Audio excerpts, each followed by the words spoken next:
Merger enforcement is not simply about fighting in the courts anymore. Many contentious mergers in major jurisdictions are resolved long before a final judicial decision by way of negotiated remedies, restructuring the transaction, or abandonment. This is EconWorks. In this first episode of the Age of AI series, we look at how this shift is affecting the work of economists and why artificial intelligence is becoming increasingly valuable in the early stages of merger review. Last year, some of the biggest multi-billion-dollar corporate mergers weren't actually decided by a judge's gavel. Right, or by, high-priced lawyers shouting objections in some wood-paneled courtroom. Exactly. They were decided in absolute silence. Yeah, it's crazy to think about. It really is. The ultimate fate of these massive monopolies was basically determined by algorithms, just running millions of economic simulations in a matter of seconds long before a single lawsuit was ever even filed. Which is a huge shift. A massive shift. So welcome to today's deep dive. We are unpacking this genuinely fascinating piece of research today from EconWorks. It's titled Age of AI, Episode 1, Merger Enforcement in Transition. And it includes data right up to 2026, so it is incredibly current. Yeah, super fresh data. So our mission today, for you listening, is to really figure out how artificial intelligence has taken this deeply human, highly contentious world of corporate merger enforcement. And just transformed it into this mathematical stress test, basically. Right, into a math problem. Ugh. Because the data in this EconWorks article, it completely strips away all those theatrical illusions we have about antitrust enforcement, doesn't it? Oh, absolutely. I mean, when you look at the actual mechanics of how massive companies combine forces today, you realize the battlefield has entirely relocated. It's not where we think it is. And the source material maps out this relocation perfectly. They track merger enforcement across both the United States and the European Union, starting from the year 2000 all the way to 2026. It's a huge data set. Yeah, and what jumps out immediately to you is this undeniable massive shift away from final judgments. Right, exactly.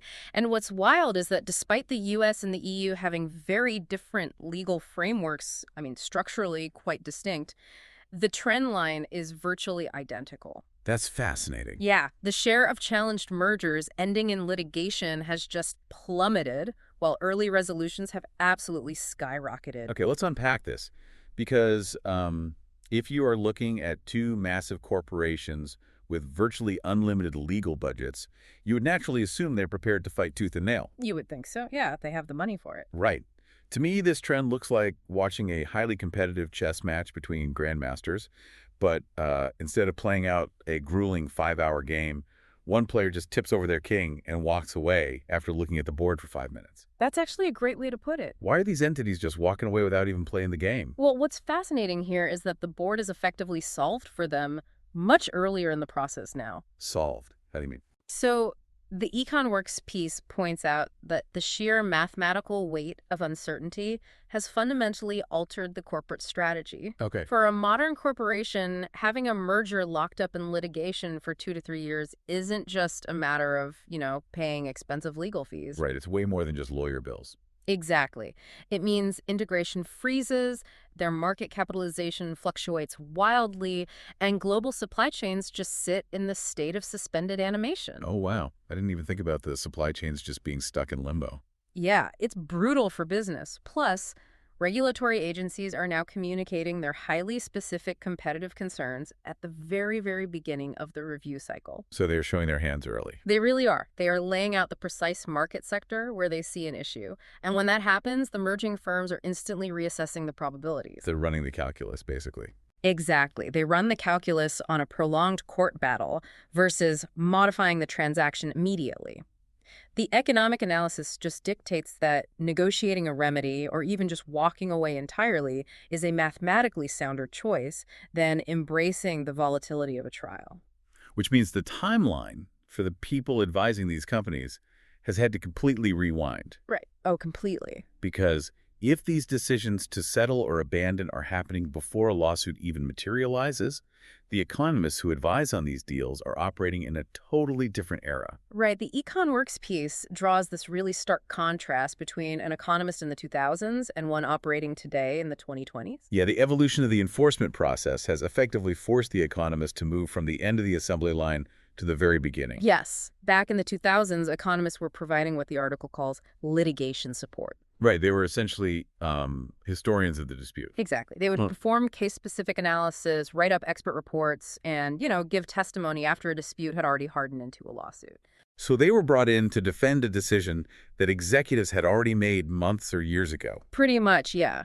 But today, the data categorizes them as strategic advisors. Meaning they are brought in way earlier. Way earlier. They are brought in to evaluate competitive risks before the initial paperwork for the merger is even filed with the government. Okay, here's where it gets really interesting.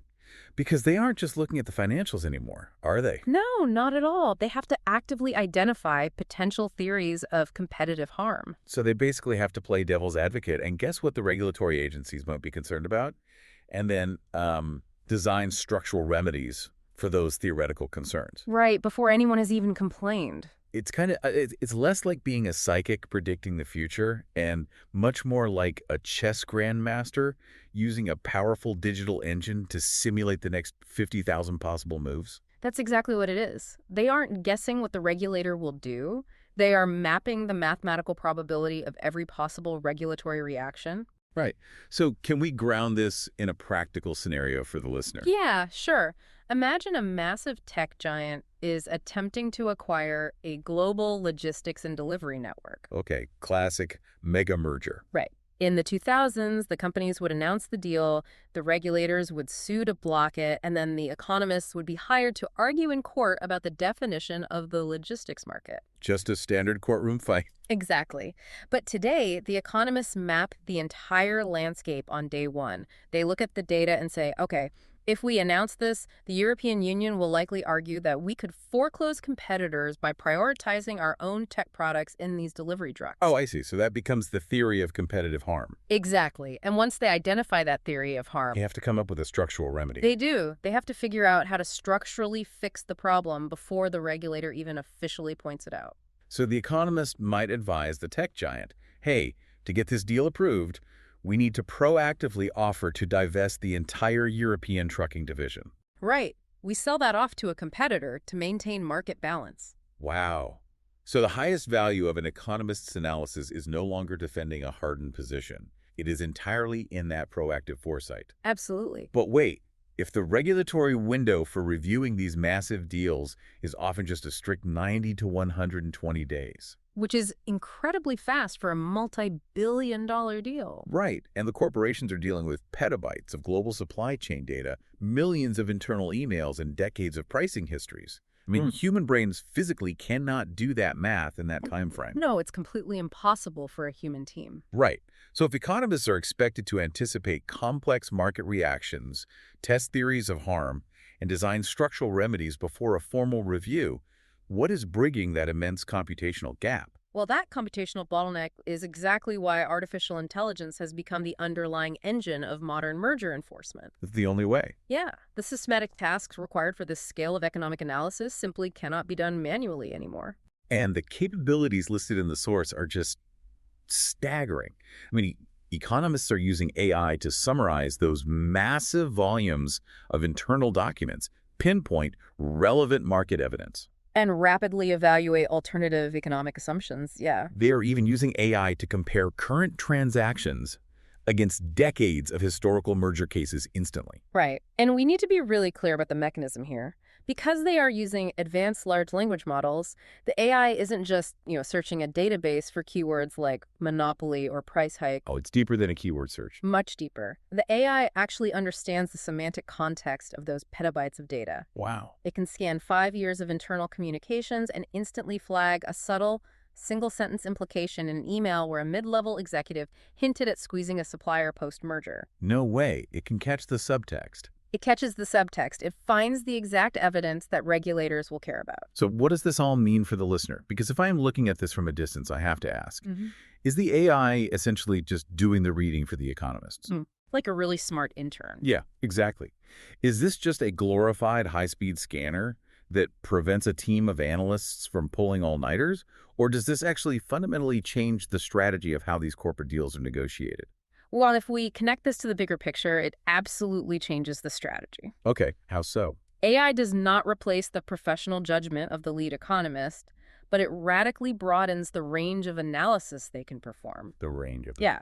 In the past, because of those strict 90-day time limits, human economists had to make an educated guess, pick one or two likely theories of harm, and just focus all their computational energy right there. Because they just didn't have the hours in the day to explore every variation. Exactly. They were severely limited by human processing speed. But now, with AI acting as this massive probability engine, they can explore a vast array of possibilities. Right. They can run dynamic what-if scenarios instantly. They can literally ask the model, hey, what happens to our global market share if we divest the European trucking division, but we keep the Asian distribution hubs? Oh, I see. Or, what if we alter our wholesale pricing model by 2%?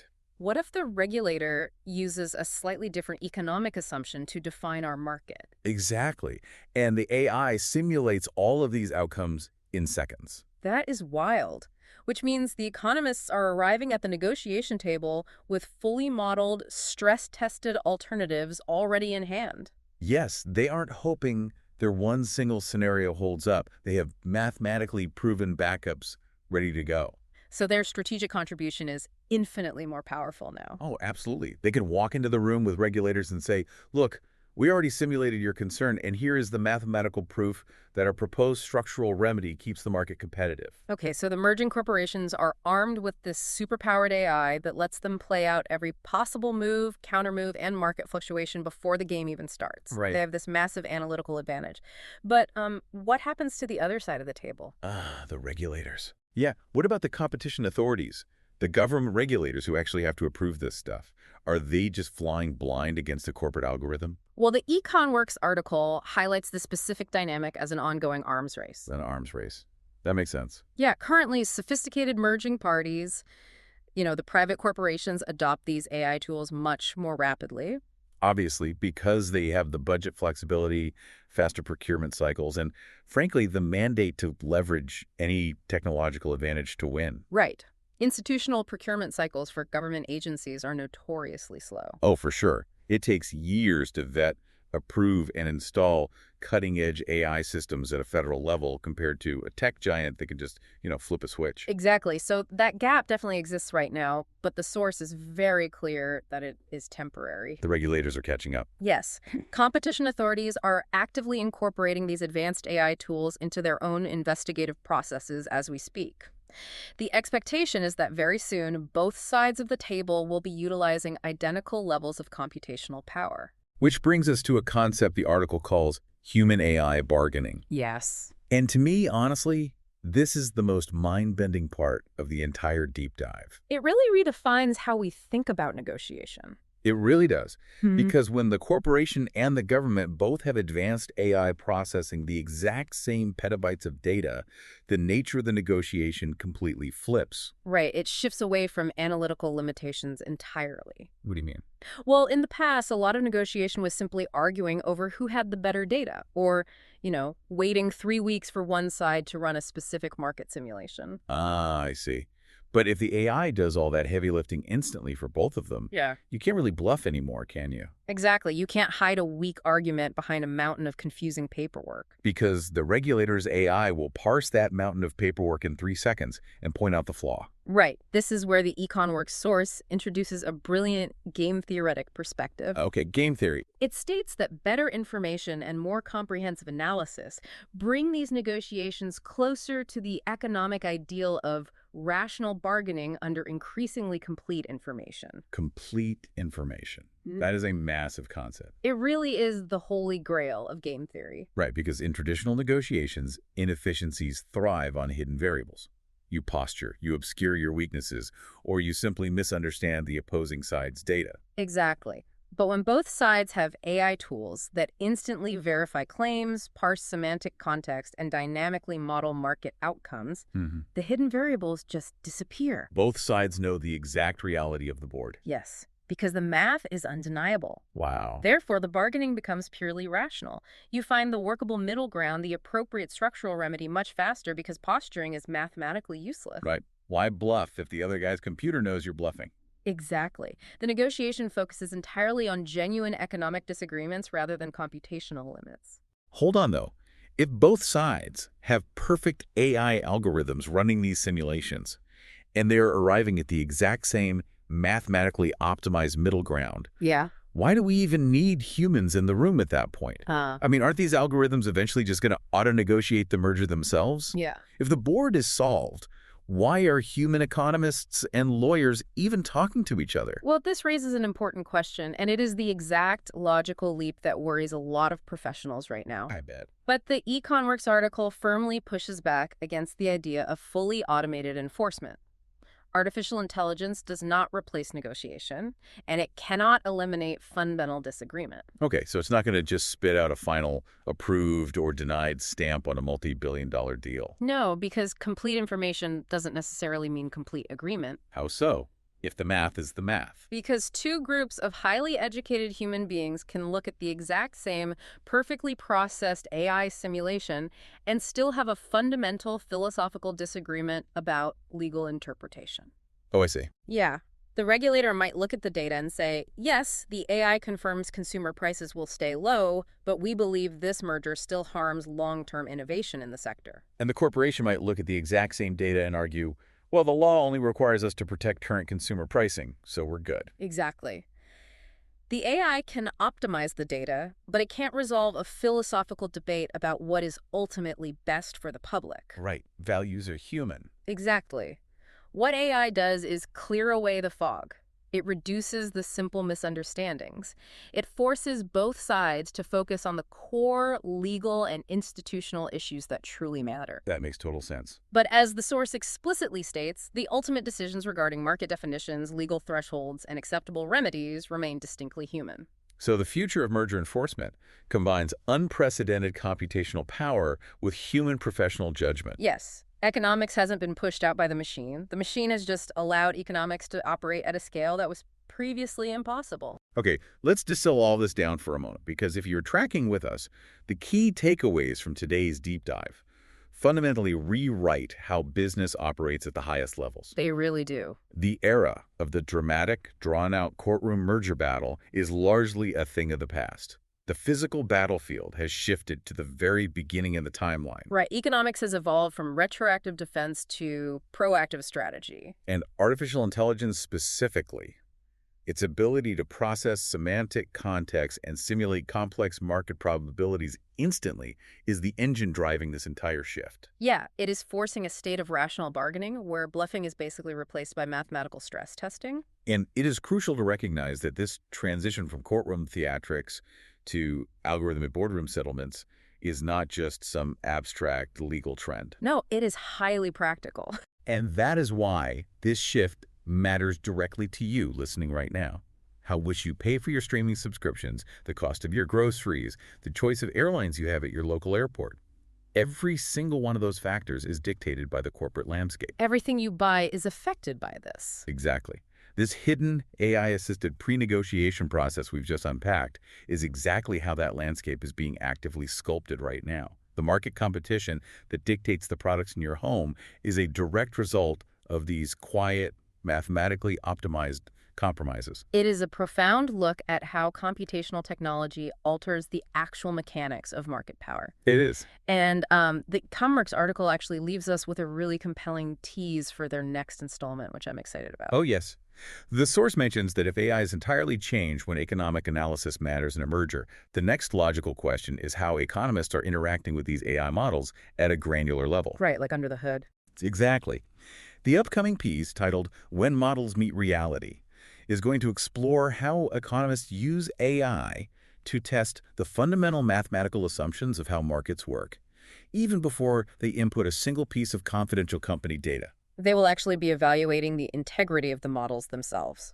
Yeah. Testing how sensitive a billion-dollar conclusion is to just a minor tweak in the underlying algorithm. That will be a brilliant exploration into the actual mechanics of modern economic theory. I can't wait to dive into that one. It is going to be fascinating to see how they stress test the stress test, right? Exactly. But before we wrap up today's session, I want to leave you with a final thought to mull over on your own. We spent a lot of time today discussing how AI is pushing these mega mergers toward rational bargaining under complete information. Right.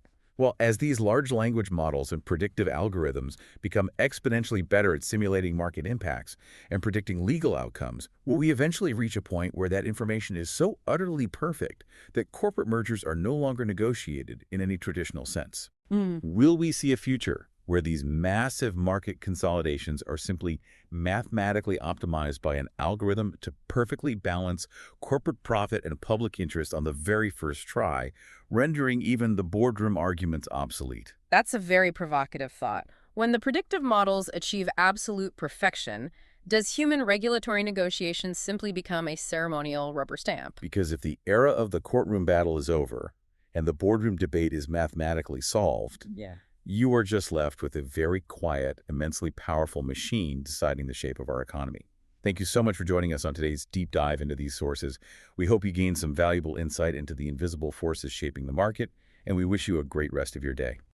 Thanks for tuning into this episode of Econ Works. The goal of this series is to move beyond the surface-level descriptions of how markets work and start looking at the actual architecture of competition. We'll be back soon with another look at where the law and economics meet the market. For the full technical analysis and more from this series, visit us at econworks.com. If you found today's breakdown valuable, please subscribe and share the show. It helps us keep the analysis independent. From all of us here at Econ Works, thanks for listening.